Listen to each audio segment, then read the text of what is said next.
எல்லாருக்கும் வணக்கம். கடமையை செய், பலனை எதிர்பார்க்காத. என்னடா நம்ம எதுக்கோ எதிர்பார்த்துட்டு இருந்தோம், இது என்ன ஒரு ஸ்லோகம் சொல்றான்னு பாக்குறீங்களா? எந்த விஷயத்துக்காக நீங்க எதிர்பார்த்துட்டு இருக்கீங்களோ அதுக்கு முன்னாடி ஒரு ஸ்லோகம், ஒரு குட்டி கதை. ஏன்னா இந்த வீடியோ முடியும் போது அந்த ஸ்லோகத்துக்கும் அந்த குட்டி கதைக்கும் ஒரு லிங்க் இருக்கு, சரிங்களா? கடமை செய், பலனை எதிர்பார்க்காத, அதான் அந்த ஸ்லோகம். எனக்கு ரொம்ப பிடிச்சது. என்னடா இது, கடமையை செய்ய சொல்றாங்க, பலனை எதிர்பார்க்க வேணான்றாங்கன்னு நிறைய பேருக்கு அந்த ஸ்லோகம் மேல ஒரு டவுட் ஒன்று இருக்கு. வேலை பண்றோம், வேலைக்கேற்ற கூலி எதிர்பார்க்க கூடாதா? இவ்வளவு கஷ்டப்பட்டு உழைக்கிறோம், சம்பளத்தை எதிர்பார்க்க கூடாதா அப்படின்னு. அந்த ஸ்லோகத்துடைய முழு மீனிங் என்னன்னா, ஒரு கதையா சொல்லிடுறேன். ஒரு பெரிய வீடு, ஒரு மிகப்பெரிய பணக்காரரு. அவரு ரூம் மட்டும் கிளீன் பண்றதுக்கு ரெண்டு ஆட்கள் இருப்பாங்க. ரொம்ப பிடிச்சவங்கள 2 பேரு அந்த ரூம் கிளீன் பண்றதுக்கு வச்சிருக்காரு. அவர் மிகப்பெரிய பணக்காரர். அவர் இப்போ 2 பேரும் ரூம் துடைக்கிறவங்க. ஓகே, அவர் காலையில ரெடி ஆகி அந்த ரூம்ல இருந்து வெளியே வரும்போது அவங்க துடைச்சிட்டு இருக்காங்கல்ல, அதுல ஒருத்தர் அவர் பாட்டுன்னு ஒரு வேலையை பார்த்துட்டு இருப்பார், துடைச்சிக்கிட்டே இருப்பார். இன்னொருத்தர் இருக்காருல்ல, அவர் போய், சார் உங்க ட்ரெஸ் சூப்பரா இருக்கு சார், சார் நீங்க போட்டுக்கிற கண்ணாடி நல்லா இருக்கு சார், சென்ட் சூப்பரா இருக்கு சார், நல்லா இருக்கு சார், சூப்பரா இருக்கீங்க சார், எனக்கு பேக் கொடுங்க சார் அப்படின்னு வாங்கிட்டு போவார். இன்னொரு ஆளு வணக்கம் சார் சொல்லிட்டு வேலையை மட்டும் பார்த்துட்டு இருப்பாரு. இப்படியே தினமும் நடக்கும். அப்புறம் அந்த ஓனர் இந்த ஊரை விட்டு வெளியூருக்கு போறாரு. போகும்போது 2 வேலைக்காரங்களும் கூப்பிட்டு ஒருத்தருக்கு 1 மாசம் சம்பளம் எக்ஸ்ட்ரா. யாரு கூட பேக்லாம் தூக்கிட்டு போய் எப்போ பார்த்தாலும் நான் சூப்பர் சூப்பர் சொன்னார்ல, அவருக்கு 1 மாசம் சம்பளம் எக்ஸ்ட்ரா. இன்னொரு ஆளுக்கு ஒரு வீடு வாங்கி கொடுத்து அவரை, நீ என் கூடவே வந்துரு, நான் அவர் கூடவே அவரை கூப்பிட்டு போறேன். இவன் ஓடி போய் கேட்டானா, சார் என்ன சார் தினமும் நான் தானே சார் உங்க பேக் எடுத்துருந்தேன், நான் கொடுத்த வேலையை நீ கரெக்டா பண்ணல, நீ ஜால்ரா அடிக்கிறதுலயே இருந்த, எனக்கு இது நல்லா இருக்கு அது நல்லா இருக்குன்னு. ஆனா அவன் வேலையை மட்டும்தான் பார்த்தான். வேலையை கரெக்டா பார்த்தா பலனு கடவுள் கொடுப்பாரு, அந்த பலன் தான் இது அப்படின்னு சொன்னாங்க. இப்போ விஷயத்துக்கு வருவோமா? திருச்சி கிழக்கு தொகுதி. இன்னைக்கு நான் என்ன முடிவு சொல்றேன் இதுதானே. நான் திருச்சி கிழக்குல நிக்கணும்னா நான் முதல்ல அரசியலுக்கு வரணும். நான் அரசியலுக்கு வரேனா இல்லையான்றத சொல்றேன். அரசியல் எப்படி என் வாழ்க்கையில வந்ததுன்னு சொல்றேன். உங்களுக்கு நல்லா தெரியும், என் வீட்டில் குழந்தைங்களை வளர்த்துக்கிட்டு நான் பாட்டுன்னு சோசியல் சர்வீஸ் பண்ணிட்டு இருந்தேன். மாற்றுத்திறனாளிக்கு டான்ஸ் சொல்லி கொடுக்குறது, ஓப்பனர் சர்ஜரி பண்றது, பசங்களை படிக்க வைக்கிறது, ஸ்போர்ட்ஸ் எல்லாத்துலேயும் என்னால் முடிஞ்ச வரைக்கும் பண்ணுவேன். என்னால் முடியல மற்றவங்கிட்ட கேட்டு பண்ணிட்டு இருந்தேன். இந்த டைம்ல தான் ஜல்லிக்கட்டுன்னு ஒன்று வருது. ஒரு சில விஷயம்லாம் ஃபாஸ்ட்டாக சொல்லிடுறேன், உங்களுக்கு தெரிஞ்ச விஷயம்தான். ஜல்லிக்கட்டுன்னு ஒன்று வருது, அதில் நான் போகிறேன், சாப்பாடு போகிறதுக்காக குழந்தைங்களுக்கு போகிறேன். அப்படி நான் அந்த ஜல்லிக்கட்டு நடந்து முடிஞ்ச விஷயம்லாம் உங்களுக்கு தெரியும். அப்புறம் என் மேலே ஒரு தலைவர் விமர்சனம். எதுக்கு தலைவர்னு சொல்லுவாரா, நம்ம அண்ணன் தான், சீமான் அண்ணன் ஒரு விமர்சனம் வைக்கிறாரு. அதுக்கு நான் மறுபடியும் ஒரு ட்வீட் போடுறேன், அவர் ட்வீட் போடுறேன். அப்போ தான் என் வாழ்க்கையில் அரசியல்னு எடுத்து நுழையுது. நம்ம சாப்பாடு போகிறதுக்கு போகணும், இது என்னடா இவ்வளோ பெருசாக இருக்கு, அந்த ஜல்லிக்கட்டு தான் எனக்கு அரசியலில் உள்ள நுழைஞ்சது, என்னடா இவ்வளோ பெருசாக இருக்கு அப்படின்னு. அப்படியே போச்சு. அதே தலைவர் தான், அதே சீமான் அண்ணன் தான் ரஜினி சார் அரசியலுக்கு வர்ற மாதிரி பேச்சு அடிபட்ட உடனே அவங்க சைட்லேருந்து பேசுகிறாங்க, தலைவரை பற்றி பேசுகிறாங்க. தலைவர் எனக்கு ஒரு குரு, என்னை வாழ வச்ச தெய்வம், ஒரு அப்பா மாதிரி, ஒரு அண்ணன், அப்பா எல்லாமே சொல்லலாம். ஸோ அவரை பற்றி அதிகமாக பேச ஒரு முறையும் சூப்பர் ஸ்டாருக்கு ஃபோன் போடுவேன். அண்ணா ரொம்ப ஓவராக பேசுகிறாங்க, டெப்பா கம்முன்னு இருக்கண்ணா, நீ சைலண்டாக இரு. இப்படியே ஓரளவுக்கு தான் நம்மளால் பொறுக்க முடியும். அதுக்கப்புறம் ஆடியோ ரிலீஸ் ஃபங்க்ஷனில் என் மனசில் இருக்கிறதெல்லாம் உடச்சி சொன்னேன், அதை நீங்களும் பார்த்துருப்பீங்க, தெரியும். அதுக்கப்புறம் ஒரு ரஜினி சாருக்கு ஒரு ஃபங்க்ஷன் வந்தது, அந்த ஃபங்க்ஷன்லையும் பேசினேன் இதை பற்றி. உங்களுக்கு தான் தெரியுமா அந்த வீடியோ, யார் ஓட்ட பந்தயத்தில் ஜெயிக்கிறது, இப்போ கூட அந்த வீடியோ போயிட்டு இருக்கு. அதை பேசணும், அது பாட்டு அப்படியே போயிட்டு இருந்தது. அதுக்கப்புறம் பார்த்தீங்கன்னா ரஜினி சார் அரசியலுக்கு வரேன்னு அனௌன்ஸ் பண்ணுறாரு. பண்ண உடனே நான் போய் தலைவரை பார்க்குறேன். என்ன வரீங்களா அண்ணா, நியூஸில் வருது, ஆமாக்கா நான் வரேன். இன்னும் பயங்கர சந்தோஷம். ஏன்னா வாழ்க்கையில் ஒளி ஏற்றி வச்சவர், அவர் அரசியலுக்கு வர்றாரு, அவருக்கு சப்போர்ட்டிவாக இருக்கணும் நம்ம. அப்புறம் எல்லாருக்கிட்டையும் போய் நம்ம கேட்டுட்டு இருக்கோம், தலைவர் வந்துட்டாருன்னா எல்லாமே குழந்தைங்களுக்கு இன்னும் நிறைய பண்ணலாம் அப்படின்னு. என்ன நானும் வரேன்னு அப்படின்னா ரொம்ப சந்தோஷம் அப்படின்னு ஸ்ட்ரெயிட்டாக கிளம்பி நான் ட்ரஸ்ட்டுக்கு வரேன். என்னுடைய ட்ரஸ்ட், என்னுடைய ஃபேன்ஸு எல்லாரையும் கூப்பிட்டு என்னுடைய வெல்விஷர்ஸ் எல்லாரையும் கூப்பிட்டு உட்கார வச்சு, தலைவர் அரசியலுக்கு வராரு, புரியுதுங்களா? எனக்கு எழுத படிக்க தெரியாது, அதான் ஒரு ட்வீட் பண்ணணும், இதெல்லாம் ரெடி பண்ணுங்கன்னு தமிழில் சொல்லிவிட்டு அவங்க ரெடி பண்ணிட்டு இருக்க ஒரு டீம். இன்னொரு டீம் உட்காந்து என்கிட்ட கேள்வி கேட்குறாங்க, தலைவர் அரசியலுக்கு வந்து அவர் வந்து சிஎம் ஆயிடுவாரு, நீங்க வந்து அமைச்சர் ஆயிடுவீங்களாண்ணே, சுகாதாரத்துறை அமைச்சர் தான் நம்ம வந்து ஆப்ரேஷன் நிறைய பண்ணலாம், இன்னொருத்தர் கல்வித்துறை எடுத்தா நிறைய படிக்க வைக்கலாம். டேய், கடமை செய்யணும், பலன் எதிர்பார்க்க கூடாது. சுகாதாரத்துறை அமைச்சர், இது வந்து கல்வித்துறை, இதெல்லாம் படிச்சவங்க வர இடம். அண்ணன் படிக்கலடா. எல்லாருக்கும் படிச்ச இடத்த போட்டு ஒரே இடத்துல போய் முடங்கி போய் படிப்புனா படிப்பு மட்டும், எல்லாம் கட்சி வளரட்டும், தலைவர் வரட்டும், எல்லா துறையிலேருந்து ஹெல்ப் கேட்டு நல்லா பண்ணுவோம், பெரிய ட்ரஸ்ட் கட்டுவோம். இப்போனா சின்ன ட்ரஸ்ட்ல தான் நம்ம இருக்கோம். சின்ன வீட்டில் 60 குழந்தைங்க நீங்கள் இருக்கீங்க, 100 ஏக்கர்ல கட்டுவோம். ஊனமுற்றோர்கள் இந்த பக்கம் திருநங்கைகளுக்கு, இந்த பக்கம் முதியோர்களுக்கு ஒரு பெரிய ட்ரஸ்ட் கட்டி பண்ணுவோம்டா. சூப்பர்ண்ணா. இன்னொருத்தர் டக்குன்னு அங்கேருந்து, அண்ணா நம்மளை எடுத்து பேசிட்டு இருக்காருல்ல சீமான் அண்ணன், அவருக்கு ஆப்போசிட்டாக எதிர்த்து நில்லுங்கண்ணே. அது அரசியல் இல்லை. ஒருத்தர் மேலே கோவத்தால் நம்ம அரசியலுக்கு வந்தால் அது வந்து வெறுப்பு அரசியலாக மாறும். அரசியல்ன்றது மக்களுக்கு நல்லது பண்ணுறதுக்காக வரணும். இப்போ அவரை நான் அழிக்கணும், அவரை நான் ஏதோ ஒன்று செய்யணும்னு அந்த ஆசையில் வந்தேன்னு வச்சுங்களேன், ஆசை என்ன கோபமாக மாறும். கோவத்துலேருந்து என்ன வரும், வார்த்தைகள் தப்பாக வரும். வார்த்தைகள் மட்டும் வராது, தப்பான வார்த்தைகள் வரும். மக்களுக்கு நம்ம மேலே மரியாதை இல்லை, மக்களுக்கு நம்ம மேலே மரியாதை இருக்காது, போயிடும். ஸோ அதால் அரசியலுக்கு வர்றோன்னா அவரை அழிக்கிற இவழியாக இருக்கணும். பதிவை பற்றி பேசுகிறத ஃபஸ்ட்டு விடுங்கடா, ஃபஸ்ட்டு வேலையை பார்ப்போம்டா. நம்ம தலைவர் வரோன்னு சொல்லிட்டாரு, ட்வீட் போடுங்களா அப்படின்னா ட்வீட் போட்டுட்டு அங்கேருந்து போட்டுட்டு வீட்டுக்கு போகிறேன். இங்கே தான் பெரிய ட்விஸ்ட் இருக்குது எனக்கு. வீட்டுக்கு போகிறேன். வீட்டுக்கு போனோன்னா எப்பவும் நான் அம்மா கிட்ட போய் ஒரு விஷயத்த சொல்கிறதுக்கு முன்னாடி ஒரு சர்ப்ரைஸ் ஒன்று பண்ணுவேன். எங்கள் அம்மா கோவில் கட்டுறது கூட, கோவில் கட்டிட்டு ஸ்டாச்சுலாம் ஆர்டர் பண்ண அப்புறம் தான் அந்த ஸ்டாச்சுவே காமிச்சாங்க அம்மாவுக்கு.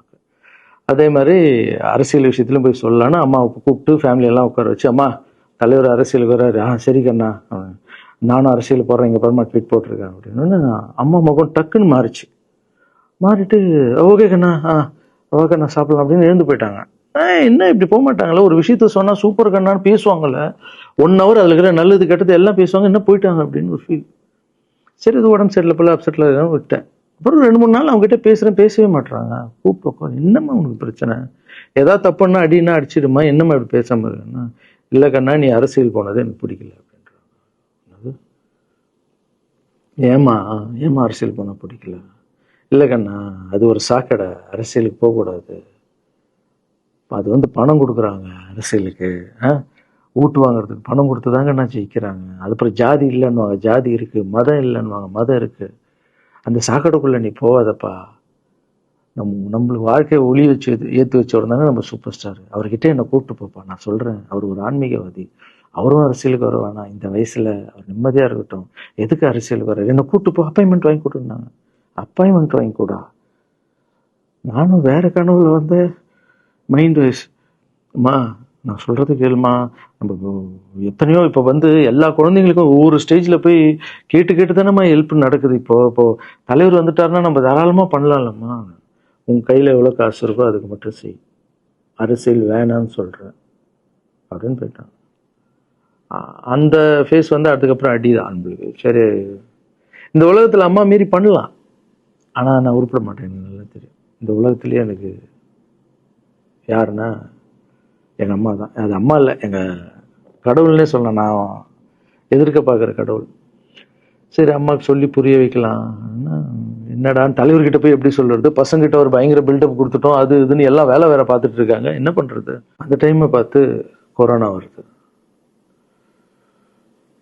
ஒரே ஷாக்கு, வெளியே போக முடியாதுன்றாங்க. இல்லைன்னா முடிஞ்சு போச்சு, பிரச்சாரம் பண்ண வெளியே போக முடியாது, தலைவருக்கு உடம்பு சரியில்லாமல் போகுது, ஹைதராபாத் ஷூட்டிங் போகிறாரு, உடம்பு முடியல, அப்படியே எல்லாமே கொலாப்ஸ் ஆகுது. அப்புறம் தலைவர் அலௌன்ஸ் பண்ணுறாரு, நான் அரசியலுக்கு வரல, டாக்டர்ஸ் வந்து போகக்கூடாதுன்னு சொல்லிட்டாங்க, கொரோனா டைமில் நம்ம வந்து பிரச்சாரம் போக முடியாது, அதை காரணம் சொன்னார். அது உங்களுக்கு எல்லாருக்கும் தெரியும். அவ்வளோதான், தலைமையில் கை வச்சுன்னு உட்காந்துட்டோம். நான் ட்ரஸ்ட்டில் இருக்கிற குழந்தைங்க மற்றவங்க எல்லாரும் என்னென்னோ நினச்சி ஒர்க் பண்ணிட்டு இருந்தால எல்லாரும் அப்செட்டில் உட்காந்துருக்கோம். தலைவர் ஒருத்தம் போய் பேசி பார்க்கலாம் அவர்கிட்ட, தலைவர் வர்றாரு, கூப்பிட்றாரு, போகணும். அந்த மாதிரி தலைவரை பார்த்ததில்லை நான். அப்படியே எனக்கு புரிஞ்சுது, அவர் ரொம்ப வலியில் இருக்காரு அப்படின்னு. எவ்வளோ சுறுசுறுப்பான ஆள், உடம்பு முடியலைங்கண்ணா. பரவாயில்ல, நம்ம உடம்பு தானே முக்கியம், என்ன இதெல்லாம் என்னென்ன தூக்கி போடுங்கண்ணா. இல்லைங்கண்ணா, இத்தனை வருஷம் என்னை வாழ வச்சாங்கல்ல, அவங்களுக்கு ஏதாவது ஒன்று பண்ணணும்னு நினச்சாங்கண்ணா, இங்கே குத்துதுக்கண்ணா, எனக்கு என்ன பண்ணுறதுன்னு தெரியல, ரொம்ப கஷ்டமாக இருக்கு அப்படின்னா. அண்ணே அதை விடுங்கண்ணே, எல்லாம் அப்படின்னு அவர்கிட்ட பேசிட்டு அவர் வந்து அப்போ நான் முன்னாடி பேசும்போது அவர் சொல்றாரு, நான் கூட பதவிக்கு வரணும்னு ஆசைப்படல, இன்னொரு நல்ல ஆள் படிச்ச ஆள் அங்கே நிற்க வச்சுப்பாங்க, யாருன்னு சொல்லுவேன், யாருன்னு கூட சொல்லல. அது அப்படியே போச்சு, அவர் மனசுக்கு மட்டும்தான் தெரியும், யாருன்னு கூட சொல்லல. ரொம்ப அப்செட்டாக இருந்தார். சரி ஓகே, இதுவும் கடந்து போகணும். அப்படியே கடந்து போச்சு. எனக்கும் காஞ்சனா படம் அது இதுன்னு வந்து பெரிய ஹிட் ஆகுது. அதுக்கப்புறம் யாருக்கிட்டையும் நீங்கள் வந்து யாரும் எனக்கு ஹெல்ப் பண்ண வேணாம். முதல் நாள் நான் வந்து கலைஞர் ஐயா கிட்ட ஹெல்ப் கேட்டேன். அவர் வந்து ஒரு சில குழந்தைங்களுக்கு ஹெல்ப் பண்ணார். அதுக்கப்புறம் அன்புமணி ராமதாஸ் ஐயா, அவரும் ஹெல்த் மினிஸ்டர் இருக்கும்போது அவரும் ஒரு சில குழந்தைங்களுக்கு ஹெல்ப் பண்ணார். அப்புறம் நம்ம விஜய் சார் நண்பர், அவர் வந்து ஒரு குழந்தைக்கு ஆப்ரேஷன் பண்ணார். ஸோ இருக்கும்போது என்னால் முடிஞ்ச வரைக்கும் சொந்த பணத்தை போட்டு பண்ணிவிடுவாங்க. முடியாத போது தான் நான் அந்த ஹெல்ப்பை கேட்பேன்.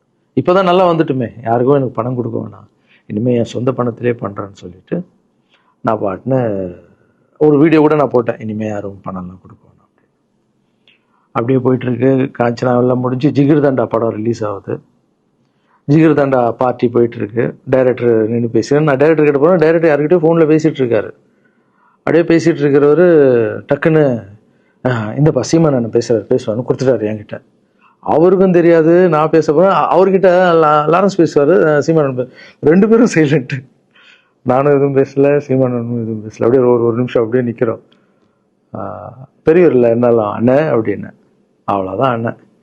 பயங்கர பாசம். எந்த இடத்துல கோவம் இருக்கும் அந்த இடத்துல குணம் இருக்குன்னு சொல்லுவாங்கல்ல.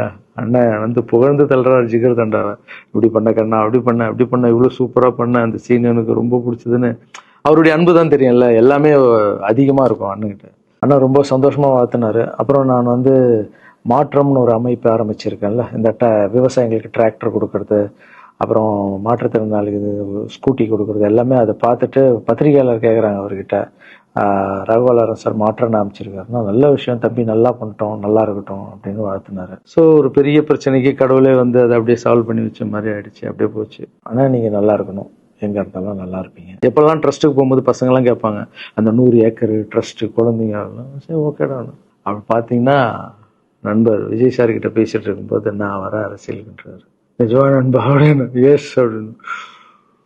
மறுபடியும் போய் ட்ரஸ்ட்ல உட்காந்து நம்ம டேய் நண்பர் வராரு. ஏன்னா சூப்பர் ஸ்டார் எனக்கு எவ்வளோ க்ளோஸோ, நண்பர் கூட அவ்வளோ க்ளோஸ் தான் எனக்கு. ஏன்னா மேகமாய் வந்து போகிறேன்ற சாங்லேருந்து நான் அவருக்கு டான்ஸ் மாஸ்டராக பண்ண ஆரம்பித்தேன். அதுக்கப்புறம் நிறைய சாங் பண்ணேன், சரக்கு வச்சுருக்கேன். அது உங்களுக்கு தெரியும், அந்த தாம் தக்க தீம் தக்க. அவருக்கு மட்டும் நான் ஸ்பெஷலாக வந்து பண்ணி கொடுத்துட்டு போவேன். தமிழ் வேறு யாருக்கும் பண்ண மாட்டேன். அவர் கூப்பிட்டா வருவேன், தலைவர் கூப்பிட்டா வருவேன், சாங் பண்ணிட்டு போவேன். அவர் வரணும் போது எஸ், ஏன்னா அவர் ஒரு முடிவு எடுக்க மாட்டார், எடுத்தாருன்னா அவர் நல்ல உழைப்பார், நல்ல உழைப்பாளி, பண்ணுவார் அப்படின்னு நினச்சி மறுபடியும் போய் ட்ரஸ்ட் ஆளுங்கெல்லாம் பேசுறதுக்கு முன்னாடி, ஐயோ அம்மா இருக்காங்களே பிடிக்காத, ஃபஸ்ட்டு அங்கே கரெக்ட் பண்ணணும்ல. அங்கே போனேன். அம்மா நண்பர் அரசியலுக்கு வராருமா, என்னம்மா அப்போ தான் ஓகே, இப்போ எல்லாம் மாறி இருக்கு, போகலாமா, நீ ஃபஸ்ட்டு அவர்கிட்ட ஒரு அப்பாயின்மெண்ட் வாங்க, நான் உன்னை கூப்பிட்டு போகிறேன் அப்படின்னா. கூப்பிட்டு போய் இந்தப்பா என் பிள்ளைய ஒப்படைக்கிறேன் பார்த்துக்கப்பான்னு சொல்லணும்னு பார்த்தா, என்னம்மா பேச போகிறான்னு கேட்டேன். நீ அரசியலுக்கு வராத தம்பி, இது ஒரு சாக்கடை, நீ அரசியலுக்கு வராத, நீ ரொம்ப சைலண்டான ஆள், உனக்கு இதெல்லாம் செட் ஆகாது, பணம் கொடுத்தாதான் ஜெயிக்க முடியும், ஜாதி இருக்கு, மதம் இருக்கு, இதெல்லாம் தாண்டி வருது கஷ்டம்னு நான் அவர்கிட்ட சொல்கிறேன்ப்பா அப்படின்னு. நான் அப்படியே மா புரிஞ்சுக்குமாண்ணா, டேய் மீன் குழம்பு வச்சுருக்கேன் சாப்பிட்றேன், அதே மீன் குழம்பு. ஓகே, நான் நினச்சிட்டேன் நம்ம ஜாதகத்தில் இல்லை போல, சரி விட்டுடலாம், சரி இப்போ விட்டுருவோம், ஒரு 2-3 நாளைக்கு அப்புறம் மறுபடியும் பேசுவோம் அப்படின்னு மறுபடியும் பேசுகிறேன். அதே மறுப்பு தான். நானும் நண்பர்கிட்ட பேசுகிறேன், அம்மா இப்படி சொல்கிறாங்க நண்பா, அது அவங்களுக்கு தெரியல, அவர் நிறைய பேச மாட்டார், வயசானவங்க இல்லை, தெரியல, வந்தப்புறம் புரியும், ஒரே வார்த்தை தான். அதுக்கப்புறம் ஃபோனில் கூட்டணி கட்சியெல்லாம் வராது போது, நண்பா என்னடா யாரும் கூட்டணி கட்சி வரல நண்பா, இது அது, நான் எனக்கு ஒருத்தர் பிடிச்சிட்டாங்கன்னா மனசில் பட்டதை எல்லாமே சொல்லிகிட்டு இருப்பேன்.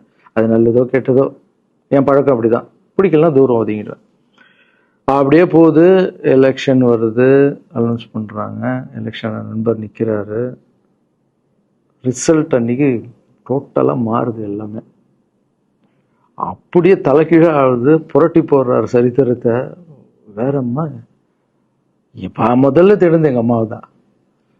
எனக்கு ரொம்ப ஆசையாயிடுச்சுன்னா எங்கள் அம்மா மேலே அம்மா பேர் கண்மணி. கண்மணி அப்படின்னு தான் கூப்பிட்டு போவேன். எங்கன்னு கூப்பிட்டு போனா அம்மா கண்ணு, என்னடா இவ்வளவு உஷாரா வர, என்ன விஷயம், இங்க உங்ககிட்ட தான் பேசணும். நீ என்னம்மா சொன்ன, பணம் கொடுத்தாதான் ஓட்டு போடுவாங்க, ஜாதி இருக்கு, மதம் இருக்கு, புது ஆளுங்களை வர விட மாட்டாங்க, ஜெயிக்க முடியாது, இதெல்லாம் சொன்னல. நண்பர் ஜெயிச்சிட்டார் பத்தியம்மா. அந்த ஒரே ஒரு முகத்துக்காக ஓட்டு போட்டிருக்காங்க. நம்பிக்கையான ஆள் வந்தா போடுவாங்கம்மா, நல்லவங்க எல்லாம் வரலாமா, புரிஞ்சுக்கம்மா, என்ன விடுமா. இப்ப என்னம்மா சொல்ற அப்படின்னு கேட்டேன். முதல் முறையா எங்க அம்மா முகத்துல ஒரு சிரிப்பை பார்த்தேன். ஆமா கண்ணா, அந்த புள்ள எல்லாத்தையும் மாத்திடுச்சு, இவ்வளவு பெரிய வெற்றி அடி வரணும்னு நான் எதிர்பார்க்கலப்பா. ஒரு நல்ல மனுஷன் வந்து பண்ணணும்னு நினைச்சா அது முடியுங்கண்ணான்ற நம்பிக்கை எனக்கு வந்திருக்குப்பா அப்படின்னு அம்மா சொன்னா. அப்ப என்ன போயிடலாமா, ஓகேவா அப்படின்னு கேட்டேன். போகண்ணா, நீ நினைச்ச மாதிரி பண்ணு அப்படின்னு அம்மா சொன்னோன்னு காலில் சாஸ்தாமா வந்தேன். தேங்க்யூ ஸோ மச்மா அப்படின்னு. ரொம்ப ஹாப்பி நான். அம்மா ஓகே சொல்லிட்டாங்க அரசியல் வர்றதுக்கு. இப்போ நான் தாய்க்கு நிகரான்னு நினைக்கிறேன். என் ரசிகர்கள் கேட்குறேன், நான் அரசியலுக்கு வரலாமா? இதை பார்த்துட்டு இருக்கிறவங்களுக்கு, இந்த மக்களை கேட்குறேன், நான் அரசியலுக்கு வரலாமா? அந்த தகுதி எனக்கு இருக்கா? நீங்களும் சொல்லுங்க. இந்த வீடியோ பார்த்துட்டு இருக்கவங்க கமெண்ட்ஸ் போடுங்க. பசங்களா, இவங்க தான் என்னுடைய 22 வருஷத்தினுடைய உழைப்பு. அரசியலுக்கே வராம மக்களுக்கு நான் செஞ்ச சேவை உங்க கண்ணு முன்னாடி நிப்பாட்டியிருக்கேன். இப்போ உங்க வயசு என்ன? 22 வயசாகுது. ஒரு வயசுல என் கையில வந்தார் இவர். அந்த போட்டோ நீங்களே பாருங்க. இப்போ 22 வயசு.